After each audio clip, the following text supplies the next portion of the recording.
Bismillahirrahmanirrahim. Assalamualaikum warahmatullahi wabarakatuh. Waalaikumsalam warahmatullahi wabarakatuh.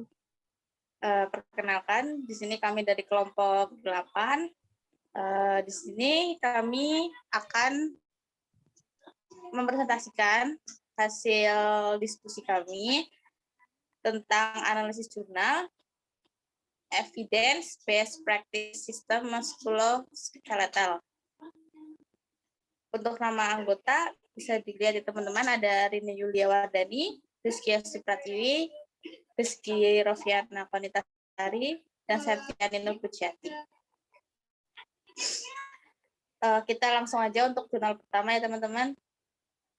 Untuk jurnal pertama akan dipresentasikan oleh Mbak Rizky Rofiana.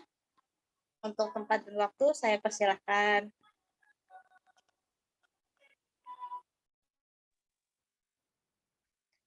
Untuk jurnal yang pertama dengan judul pengaruh range of motion atau ROM terhadap intensitas nyeri pada pasien post-operasi fraktur ekstremitas bawah.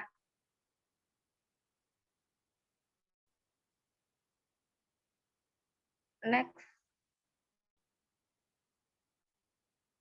Selanjutnya, untuk problemnya, fraktur adalah suatu keadaan terputusnya kontinuitas dan terputusnya tulang rawan atau kartilago yang umumnya disebabkan oleh involuntar dan juga disebabkan oleh trauma atau aktivitas fisik.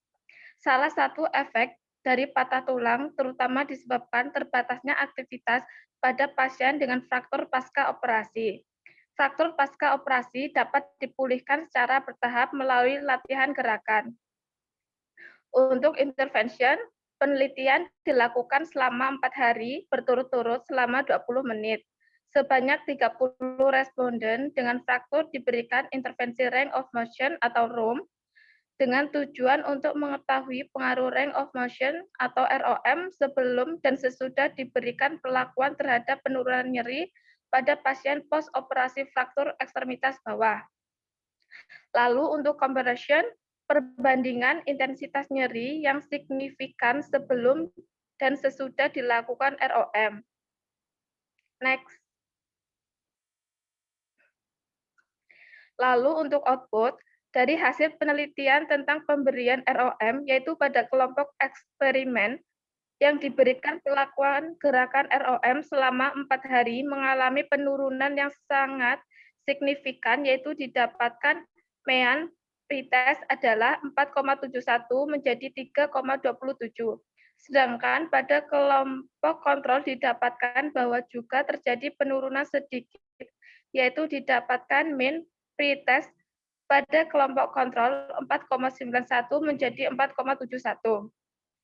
Hasil yang didapatkan dari penelitian ini yaitu pada kelompok eksperimen terdapat penurunan yang signifikan antara pretest dan post-test. Dan pada kelompok kontrol juga didapatkan adanya penurunan yang terjadi pada pretest dan post-test. Hal ini disebabkan karena pada kedua kelompok diberikan analgetik keterolak dan pada kelompok eksperimen diberikan latihan gerak-gerakan ROM. Hasil ini membuktikan bahwa pengaruh ROM efektif menurunkan intensitas nyeri pada pasien post-operasi fraktur ekstremitas bawah. Selanjutnya akan dibacakan oleh Septi. Selanjutnya, jurnal berjudul Pengaruh Kombinasi Teknik Relaksasi Genggam Jari dan Kompres Dingin terhadap Perubahan Persepsi Nyeri pada Pasien Pasca Operasi Fraktur di RSUD Jombang. Problemnya yaitu, fraktur merupakan suatu keadaan di mana terjadi disintegritas pada tulang. Penyebab terbanyaknya adalah insiden kecelakaan, tetapi fraktur lain seperti proses degeneratif dan osteoporosis juga dapat berpengaruh terhadap terjadinya fraktur. Masalah fraktur dapat diatasi dengan pemasangan fiksasi internal dan fiksasi eksternal melalui proses operasi. Operasi terhadap fraktur dapat menyebabkan rasa nyeri. Setelah operasi, pasien mengalami nyeri hebat. Nyeri setelah operasi tidak dapat diatasi dengan baik. Sekitar 50% pasien tetap mengalami nyeri sehingga dapat mengganggu Penyamanan pasien. Nyeri setelah operasi disebabkan oleh rangsangan mekanik luka yang menyebabkan tubuh menghasilkan mediator kimia nyeri. Mediator kimia dapat mengaktifkan non-inseptor lebih sensitif secara langsung maupun tidak langsung sehingga menyebabkan hiperalgesia.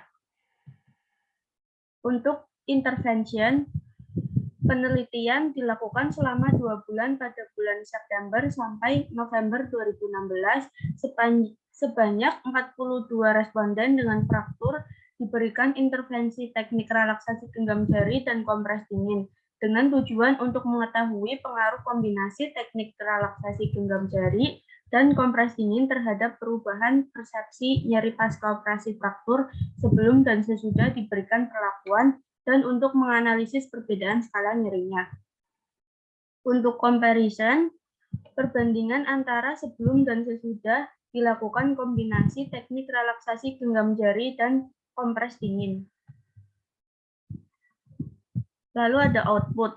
Dari hasil penelitian variabel peneliti pengaruh kombinasi teknik relaksasi genggam jari dan kompres dingin terhadap penurunan skala nyeri pada pasien pasca operasi fraktur di RSUD Jombang menunjukkan bahwa antara kelompok intervensi dan kelompok kontrol terdapat perbedaan perubahan persepsi nyeri dengan hasil p-value kurang dari 0,05, nilai p-value 0,030.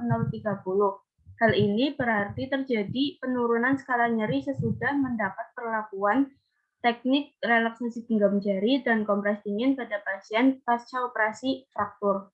Keadaan ini menggambarkan teknik kombinasi relaksasi genggam jari dan kompres dingin mempengaruhi skala nyeri pada pasien pasca operasi fraktur. Selanjutnya akan dibacakan oleh Rini. Selanjutnya, untuk jurnal yang ketiga ada pengaruh teknik relaksasi nafas dalam terhadap penurunan nyeri pada pasien fraktur. Untuk problemnya, fraktur adalah setiap retak atau patah tulang yang disebabkan oleh trauma, tenaga fisik, kekuatan, sudut, keadaan tulang, dan jaringan lunak di sekitar tulang yang akan menentukan apakah fraktur yang terjadi disebut lengkap atau tidak lengkap. Gangguan kesehatan yang banyak dijumpai dan menjadi salah satu masalah di pusat pelayanan kesehatan di seluruh dunia, salah satunya adalah fraktur.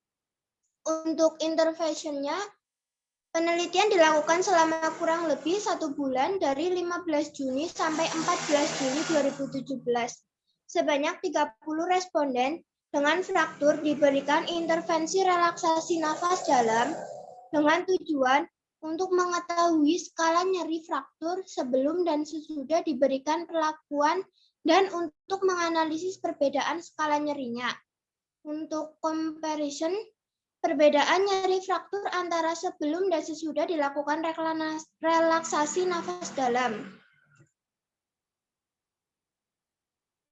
Untuk outputnya, dari hasil penelitian variabel peneliti, pengaruh teknik relaksasi nafas dalam terhadap penurunan skala nyeri pada pasien fraktur di RSI Siti Hadijah Palembang, p-value sama dengan 0,001. Hal ini berarti terjadi penurunan skala nyeri sesudah mendapatkan perlakuan teknik relaksasi nafas dalam pada pasien fraktur, yaitu rata-rata skala nyeri sebelum dilakukan teknik relaksasi nafas dalam adalah 4, dan setelah dilakukan teknik relaksasi nafas dalam adalah 2,80. Keadaan ini menggambarkan bahwa teknik relaksasi nafas dalam mempengaruhi skala nyeri pada pasien fraktur.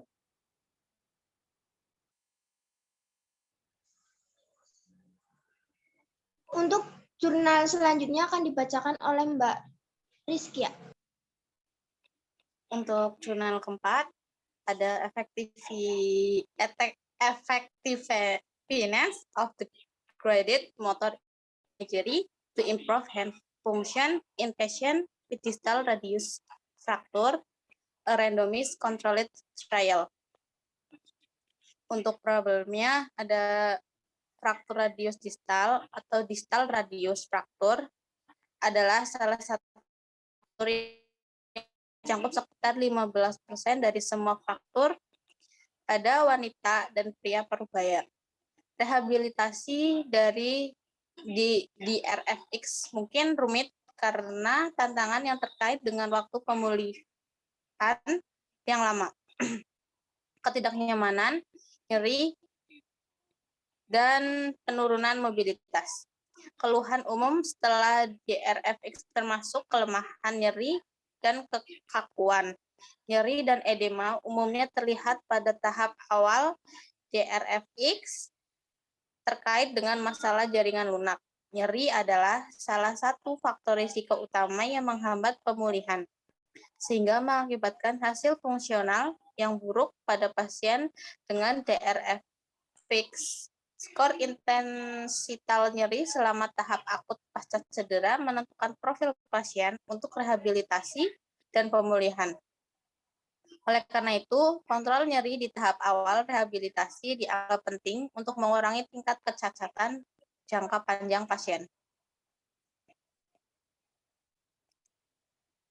Untuk intervention, ada 36 responden di kedua kelompok diberikan terapi guided motor imagery GMI selama 8 minggu, 2 hari per minggu.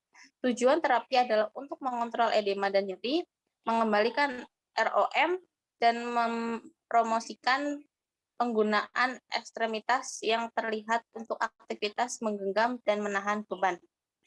Untuk comparisonnya, perbandingan nyeri fraktur radius distal antara sebelum dan sesudah dilakukan terapi guided motor imagery atau GMI. Untuk output, GMI memberikan efek menguntungkan untuk mengontrol rasa sakit, meningkatkan kekuatan pegangan, dan meningkatkan status fungsional. Ekstremitas atas pada pasien dengan DRFX dengan hasil kelompok GMI menunjukkan peningkatan yang lebih besar dalam intensitas nyeri saat istirahat 2,24, aktivitas 6,18 poin. ROM pergelangan tangan fleksi 40,59, ekstensi 45,59, deviasi radial 25,59. Dengan deviasi ulnaris 26,77 poin. Dan ROM lengan bawah supinasi 43,82 poin. Untuk jurnal kelima, ada treatment of muscle weakness in neuromuscular disorders atau pengobatan kelemahan otot pada gangguan neuromuskular. Untuk problemnya, gangguan neuromuskular NMDs adalah kelompok penyakit heterogen yang terdiri dari gangguan motoneuron bawah, transmisi neuromuskular, atau otot rangka. Pada beberapa dari mereka, neuron motorik atas mungkin juga terpengaruh. Mengenai penyebabnya, NMDS mungkin primer, genetik, idiopatik, atau sekunder didapat. Kelemahan otot adalah manifestasi klinis utama di sebagian besar NMDs. Kelemahan otot dapat dikenali dan dilaporkan oleh pasien atau mungkin tetap subklinis selama perjalanan penyakit awal. Kelemahan tidak akan dikomunikasikan kepada dokter yang merawat tetapi hanya dikenali dan diukur oleh dokter yang menyelidiki. Kelemahan otot berhubungan dengan mialgia dan kelelahan. Untuk intervention, penelitian dilakukan dengan tujuan terapi utama pada pasien NMD adalah untuk sepenuhnya mengatasi kelemahan otot. Berbagai pilihan pengobatan tersedia dan termasuk terapi fisik, elektroterapi, diet, obat-obatan, penghindaran atau penarikan agen penyebab kelemahan otot dan racun, detoksifikasi, terapi sel induk, pertukaran plasma, terapi pernapasan atau pembedahan.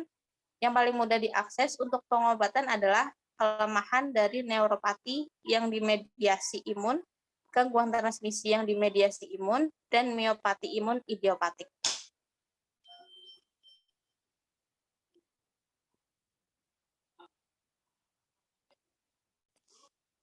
Di sini untuk outputnya dari hasil penelitian ini menunjukkan bahwa kelemahan dari NMD dapat diobati dalam beberapa indikasi, tetapi hanya dalam kasus diagnosis yang tepat telah ditetapkan. Efek terapeutik terbaik dicapai pada NMD yang didapat, tetapi kelemahan pada beberapa NMD herediter juga dapat merespon berbagai agen. Kelemahan otot dari NMD yang dimediasi kekebalan merespon pengobatan dengan baik. Terima kasih. Cukup sekian dari presentasi kelompok 8. Apabila ada kesalahan dalam pembuatan PowerPoint atau kesalahan dalam menganalisis jurnal, kami mohon maaf. Wassalamualaikum warahmatullahi wabarakatuh. Waalaikumsalam. Waalaikumsalam warahmatullahi wabarakatuh.